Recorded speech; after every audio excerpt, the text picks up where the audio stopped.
பெண்களை அழகின் ரகசியம் கேட்குற மாதிரி சித்தார்த்தனுடைய இளமை ரகசியம் கேட்டோம்.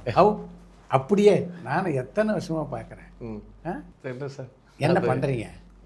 என்ன தெரிஞ்சவங்களுக்கு தெரியும். நான் நிஜமாவே அதுக்காக பெரிய மெனக்கடல் எதுவும் எடுத்துக்கிறது கிடையாது. அதை பற்றி நான் யோசிக்கிறது கூட கிடையாது.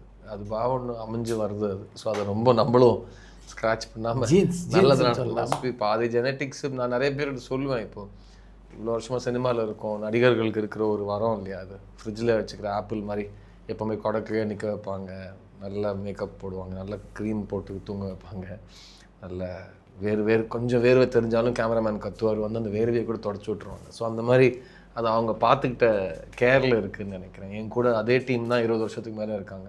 சூப்பர். என்னோட மேக்கப் ஆர்டிஸ்ட் சிவா சருக்கு தான் எல்லா பேருமே அவருக்கு தான் போய் சேரணும். மேம்படுத்தப்பட்ட சமூக பொருளாதார வளர்ச்சியை அடைய மக்களுக்கு வழிகாட்டுவதே மக்கள் நீதி மையத்தின் முதன்மை பணி.